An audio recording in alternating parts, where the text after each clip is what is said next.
Welcome back to the Formula Bone F1 show, the Formula One podcast that will fine you 50,000 euros if you even think about touching my race car bed. I'm Jared J-Bone Borislow, and before we talk Brazil, I need to start the show off once again by sincerely thanking all of you listening right now for the massive outpouring of support that you've shown this podcast through the first 3 episodes thus far. I wanted to read a quick rating and review that was left for the show on Apple Podcasts by listener Tofurkey Sandwich, great name. It was 5 stars, thank you very much, and it reads as follows. The perfect pod for F1 fans looking for a place to get extra info on the sport that are typically gatekept by the old-timer hardos. Informative yet casual, Jared breaks down backstories, dives into F1 history, and provides insight into the technicalities of the sport that we're usually too embarrassed to ask about. This is a great place to build your expertise in an easy-to-absorb format. Listen if you want to be ready for the casual banter the next time you bump shoulders with someone in a McLaren team polo. I could not summarize what I want this show to be any better myself. I may need to hire Tofurkey Sandwich to be my publicist once I have both the need for and enough money for a publicist. If you leave a rating and review for the Formula Bone F1 show on Apple Podcasts, I may read it on here, and I'd really appreciate it because it is super helpful with regard to the podcast finding new listeners. A lot of people find F1 podcasts and any podcasts with the Apple Podcast charts. And that's what I'm hoping to climb up with ratings and reviews. So thank you all so much. As always, I'm so grateful for the support. Thank you once again, and away we go. Today's topic, of course, recapping the 2021 São Paulo Grand Prix. The main story, Lewis Hamilton's weekend to remember. I want to say what a drive, but it was multiple drives. When Lewis Hamilton's legacy is discussed after he eventually retires at the age of, knowing Lewis, probably like 75, this weekend at Interlagos will probably be the first one that people point to as they try to put into words just how dominant of an F1 driver Lewis Hamilton was. Now, I want to run you all back through Lewis's full weekend so we can all properly appreciate what we just witnessed, okay?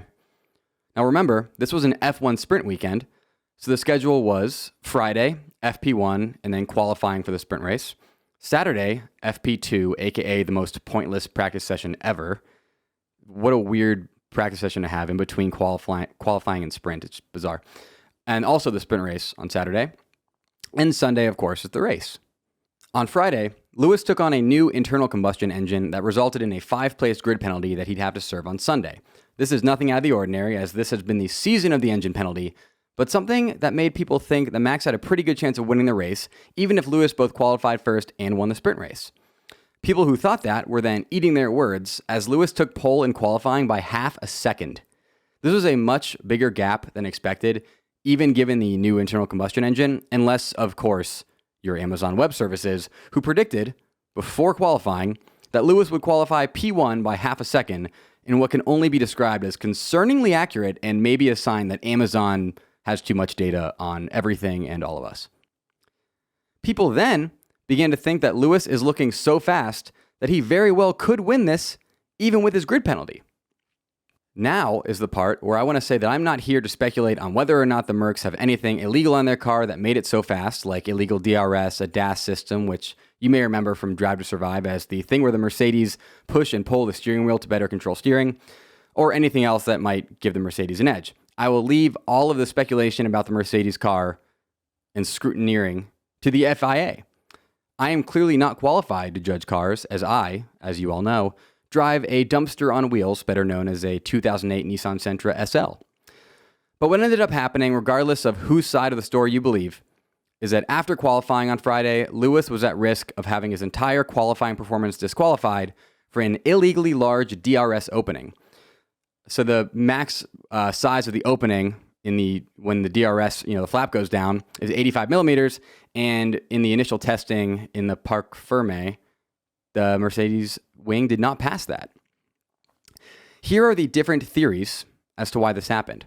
Red Bull believed that the DRS system that Mercedes was running was illegal from the get-go, and as I'm sure many of you saw on social media on Friday and Saturday, there is video evidence that Max touched the Mercedes rear wing right after qualifying to see for himself if it was indeed too large a gap. Now, Mercedes claimed the DRS system broke at some point during qualifying, and that's why the gap was larger than allowed. Now, Mercedes don't outright claim that Max tampered with their rear wing, but as part of their unsuccessful defense with the stewards, they definitely brought up the possibility with hopes that it would sow enough doubt for their appeal to work. Then, because the stewards are jerks, they made us all wait a day for their verdict, which meant none of us got a good sleep on Friday night. And on Saturday, the verdict came in around the time of that, again, pointless FP2, that Lewis was going to receive a DQ in qualifying. He was being disqualified from qualifying. He would have to start last on the grid for the sprint race on Saturday. Now, Max, on the other hand, received a $50,000 or €50,000 fine for touching the Mercedes. Pretty much best case scenario for Red Bull, unless you're Max, who was quoted as saying he will now have to cut back on buying FIFA points after incurring that fine. Kind of a sign of how much money these guys have, huh? After all this happened, there were then some pundits who said this verdict effectively ended the title race, 4 races early, because of how much of a points hit Lewis would most likely take because of his disqualification in qualifying. At the time, this kind of made sense, considering the huge Mount Everest-sized mountain Lewis now had to climb. He would have to start the sprint race on Saturday from the back of the grid, and however many positions he would be able to gain in those 24 laps, which is how long the sprint race was at Interlagos, he would have to give back 5 of those positions because of his engine penalty before then trying to win the Grand Prix on Sunday from wherever he ended up. But Lewis is Lewis. Many consider him the GOAT. He went and proved why you never, ever count him out of a title race until he is mathematically eliminated. He did some insane Lewis Hamilton things, you guys. He went from 20th to 5th in just 24 laps in the sprint race. 20th to 5th in 24 laps. Then, he went from 10th to 3rd in the first 5 laps of the Grand Prix on Sunday, before eventually passing Max, who didn't make it easy on him, we'll talk about that later, and winning the Grand Prix by over 10 seconds. In the end, Lewis won the São Paulo Grand Prix by gaining 25 positions in just 95 laps, in a performance that even the Lewis haters have to acknowledge as truly an all-time great driving performance. Shouts to you, Lewis. Support for the Formula Bone F1 show is brought to you by BlueChew, which is here to help you out, unlike the stewards if you're Mercedes. There are all kinds of reasons that guys are unable to, quote-unquote, perform. Age, medical condition, and, for the younger guys, stress and anxiety. Luckily, the chewables from BlueChew.com can help make sure you're able to perform at your best. BlueChew is a unique online service that delivers the same active ingredients as Viagra and Cialis, except in chewable form and at a fraction of the cost. BlueChew's tablets combat all forms of ED and can help men gain extra confidence for when it's time to perform. BlueChew is an online prescription service, so it absolutely could not be more convenient. There are no visits to the doctor's office, no awkward conversations, no waiting in line at the pharmacy, and it ships right to your door in a discreet package. The process is simple. Sign up at BlueChew.com, consult with one of their licensed medical providers, and once you're approved, you'll receive your prescription within days. The best part is that it's all done online. BlueChew's licensed medical providers work with you to find the right ingredient and strength for your prescription. BlueChew's sildenafil and tadalafil tablets are chewable tablets made in the USA, and BlueChew prepares and ships direct, so it's cheaper than a pharmacy. If you could benefit from extra confidence when it's time to perform, visit BlueChew.com, and Formula Bone F1 show listeners can try BlueChew free when you use my promo code FBone at checkout. Just pay $5 shipping. That's BlueChew.com, promo code FBone to receive your first month free. That's promo code FBone, and your FBone will be thanking J-Bone for the BlueChew. Thank you to BlueChew for supporting the Formula Bone F1 show. It's time for some additional São Paulo Grand Prix talking points that aren't just Lewis, although he very obviously stole the show. And this first one actually is about Lewis. Let's be honest. Whether you're a fan of Max or Lewis or both or neither, we can all agree that the sprint weekend format is the number one reason that Lewis was able to win the São Paulo Grand Prix. Sprint weekends make qualifying disqualifications for top cars pretty much pointless, as the São Paulo Grand Prix is now shown. Any other race weekend where a driver is DQ'd from qualifying and has a 5-place grid penalty, meaning there's absolutely no chance they start any higher on the grid than P20 on Sunday, and they're not going to be P3 in 5 laps and then eventually win by 10 plus seconds. Unless, of course, Bottas is out there causing Hungary levels of chaos on lap 1 again or something. It's just not going to happen. The sprint weekend format allowed Lewis to make up 10 of those 20 positions he would have had to make up on Sunday during Saturday's sprint race, even with his grid penalty. And although Lewis had incredible drives on Saturday and Sunday, the sprint weekend format is the number one reason he won the race. That's my take. I hope you enjoy it. Actually, I don't. You can disagree with it. That's kind of how, healthy debates work. But I really, truly think if this was not a sprint weekend, Lewis doesn't win this Grand Prix. Next up, I want to talk about undercut. So the undercut strategy was talked about a lot on Sunday, with a hopeful prevention of being undercut being the reason that Max went in for his second pit stop early and before Lewis. This, of course, did prevent Max from being undercut, but it didn't prevent him from being passed on the track, which seemed inevitable at this point. I've had a few people reaching out asking if I can explain the undercut in terms that an F1 beginner can understand, and I will attempt to do so right now. The undercut is a strategy in which a driver pits for new tires before the driver in front of them, with hopes that the combination of new tires and clean air that this pit stop gives them will help them come out ahead of the driver in front of them after that driver eventually pits. Hopefully that explanation, in layman's terms, helps explain this popular and common strategy that you will see every race weekend. It's very, very fun to watch. I love watching the flying laps that happen, on the new tires when they're going around. And then you get to see the one camera angle where it's like the pit lane and the turn right before the main straight. So you always see the car like coming out of just finishing getting the new tires right as the other car comes around the turn. And it's just a mad dash down the straight. I love it. Love watching undercuts. So fun. The next discussion point here is a big one. Probably the second biggest talking point after Lewis's disqualification from qualifying. Should Max have got a 5-second penalty for that move that he did on Lewis? I think definitely, maybe, probably, but in the end, the stewards will always lean towards let them race in close call situations so as not to set a precedent of defensive driving that could eventually water down the sport. It's definitely weird to me, that there was deemed no investigation necessary, as it was certainly, in my opinion, an incident worth at least investigating. To make matters worse, the FIA actually confirmed that they didn't even look at Max's onboard camera before deciding no investigation was necessary. So there's all this talk now of the smoking gun video of Max turning into Lewis intentionally, right near the apex, that was not even looked at by Michael Masi and the stewards when they decided not to investigate. Kind of crazy, glaring lack of oversight, in my opinion. I understand why Toto is pissed. I would be pissed too if I was Toto. I think even if you think it was a racing incident, you can believe that investigation was definitely necessary there. And that if you were going to do an investigation, you would look at the onboard, which could easily show if Max intentionally turned into Lewis. Crazy. So yeah, Toto is understandably pissed, as I said, because I think this incident should have at least been investigated. But one argument I hate people use is that the stewards are inconsistent. It's important to remember that the stewards are not the same for every race. Some of them are, but some of them aren't.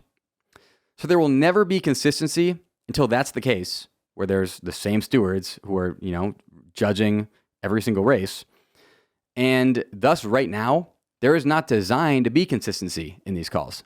It's the same thing with referees and umpires in every other sport. You can hate the call, but right now, there's really no point in bringing in precedent, in my opinion. Just because they called something similar, just because they called something opposite in a similar situation in another race, doesn't mean they're obliged to, use that precedent to call the same thing in a different race.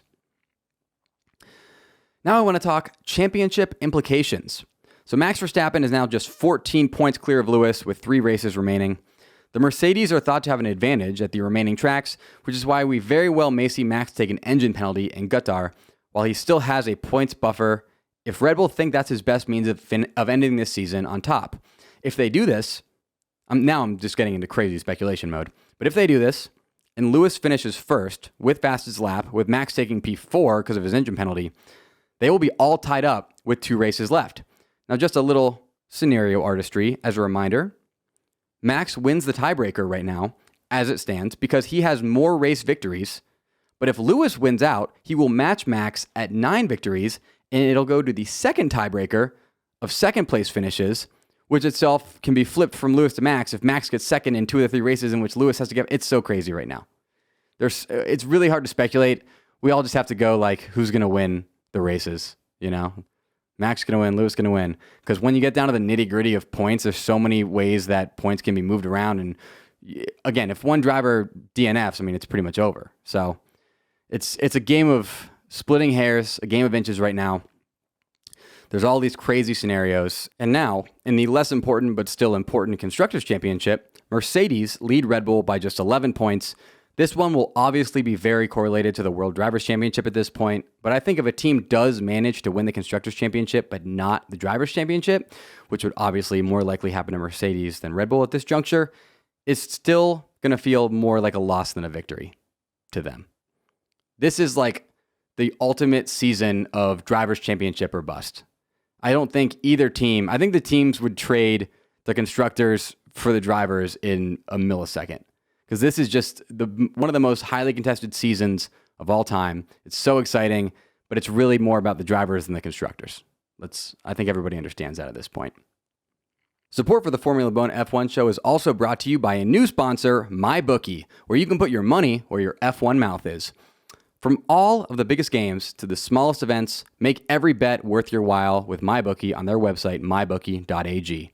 Start your MyBookie journey off by doubling your first deposit instantly with MyBookie's first deposit bonus. Double your money before you even place a bet. And all you have to do is sign up and deposit using my exclusive promo code FORMULA, that's FORMULA, at MyBookie.ag. Stipulations apply, so make sure you read those before you deposit. After you've got your deposit bonus, you can get to betting on Formula One races. So fun. Love betting on Formula One. Right now, MyBookie already has the lines up for this weekend's Qatar Grand Prix. Here's what they are. Well, a few of them at least. Lewis to win is currently minus 140, which is my personal pick if you enjoy betting pre-weekend lines. They obviously change up after practice and qualifying. Max is currently plus 150, but again, watch out there because Max may end up taking an engine penalty. If he does, and you still like Max anyways, you should be able to get better odds after that penalty. Just a little bit of a pro tip for you. And if you're wondering, Bottas is plus 1,400, Perez plus 1,600. And again, if you're really wondering, the Haas's are both plus 50,000. I don't think the Haas's are going to win, guys, but 500 to 1 if you feel like betting on them. Don't wait any longer. Head to mybookie.ag today to redeem your double deposit bonus so you can get in the game and start winning big today. That's promo code FORMULA, FORMULA, at mybookie.ag to receive double your first deposit instantly in your account. No hassle, no wait. Stipulations apply. Bet anything, anytime, anywhere with MyBookie at mybookie.ag, promo code FORMULA. Thank you to MyBookie for being a new sponsor of the Formula Bone F1 show. I want to finish here with a new segment. Top 5 team radio moments from the 2021 São Paulo Grand Prix. Hope you guys like this one. I think it could be a mainstay here. Number 5. What a bleeping idiot I am. That was Nikita Mazepin after going wide on Friday and ruining what could have potentially been his first Q2 entry all season. You may have seen afterwards he was crying on camera, which was a lot of emotion. Yeah, you really don't typically see that much from Mazepin. It was very interesting. Number 4. I think we just threw away an easy 1-2. That was Bottas thinking that Mercedes threw away a 1-2 finish by not doing a one-stop strategy. Bottas wanted to do a one-stop strategy, thought it could have it be where Hamilton finished first and Bottas finished second. But Mercedes decided it was more important for Bottas to get a for sure third place than to go for second and then risk Perez taking third from him. Number 3. Check color of switch at the moment. That's the tire, mate. Followed by, copy, we're on it. Followed by, no, I asked for a different tire. That was Lewis asking for mediums and using the switch on his steering wheel to tell them so that it wouldn't go over team radio, so he didn't have to say, hey, I want mediums. He instead flicked a switch on his steering wheel that said he wanted mediums. The Mercedes team said, copy, we're on it, and then the tires they gave him were hards, and he was pissed. It was just funny going, no, I asked for a different tire. The team was like, I do not care what you want, Lewis. This is the third time since Russia that Lewis and his team disagreed on tire strategy mid-race. Happened in Russia, happened in Turkey, and now it's happening in Brazil. Now, if you remember correctly, in Russia, they disagreed. The team overruled him, and Lewis won. In Turkey, they disagreed. He went with the team strategy, and then he went from P3 to P5. And then in Brazil, obviously, it worked out. So I would say at this point, he should probably just listen to his team because it's kind of working out for him better than it would be if he listened to himself. Probably. We obviously will never know what would happen if Lewis went with his strategy, but the team's doing pretty well so far, I have to say. Number 2 in the top 5 team radios from Brazil. That's all about letting them race. Followed by, yep, no problems. That's why we're just having a look at it, Jonathan. There's nothing further than that. Thank you for your input. Followed by, thank you for receiving it.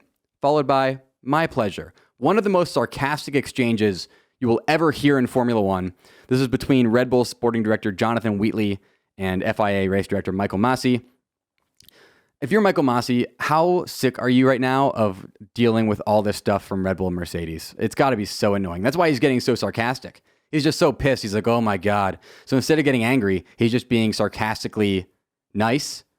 And it kind of gets the point across better, in my opinion. So nice moves by Michael Masi. Not going to say everything that man does is correct, because I think there's quite a bit that he does not do correct, including the decision not to investigate that Max turn on Lewis. And finally, my number 1 team radio moment from Brazil. Yeah, perfect. Say hi. That was Max to the stewards after he received, or I guess it was Max to his somebody on his team, relaying a message that Max had for the stewards after Max received a checkered flag for weaving on the straight. This, to me, just summed up Max's frustration with how this weekend went versus how he thought it might go after Lewis's disqualification. Yeah, perfect. Say hi. And now it's time for me to say bye. Thank you so much for joining me for this special recap episode of the Formula Bone F1 show. Let me know if you like this week's format of a Monday recap and a Wednesday preview by DMing me on Twitter or Instagram at Formula Bone. If you want to support the podcast, there are 3 ways you can do that right now. You can rate and review this podcast on Apple Podcasts so we can push up the charts and reach a ton of new people who are looking for an F1 podcast. You can share this podcast with the friends that you love to talk F1 with so we can continue to grow this new but already amazing community of listeners. You can support our sponsors, that is BlueChew, promo code FBone for your FBone on BlueChew.com to receive your first month free, and MyBookie, promo code FORMULA at MyBookie.ag for a double deposit bonus. Stipulations apply. You can follow Formula Bone on social media everywhere at Formula Bone, including Twitter, where I live tweet every race, and YouTube, where I have full video episodes of every podcast if you prefer to watch your podcasts. You can also follow me, J-Bone, everywhere on social media at Jared Borislow. That is JaredBorislow.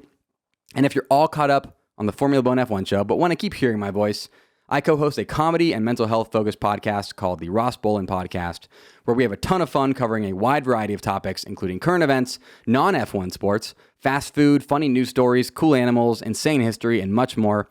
It is a show about everything. It's like the opposite of Seinfeld, but just as fun. You can check out the Bolen podcast wherever you are listening to this podcast right now. That is ROSSBOLEN, the Bolen podcast. It's time for the NPR style sign-off. The Formula Bone F1 show is brought to you by Bolen Media and hosted by me, Jared J-Bone Borislow. I also produce the show because I'm a content machine. Our new theme music is coming soon. Our current music is by John Yasut. You can follow the show on social media by following at Formula Bone everywhere. You can watch the show on YouTube by searching Formula Bone. And you can help the show reach new listeners by rating and reviewing the Formula Bone F1 show on Apple Podcasts. Until we meet again, J-Bone!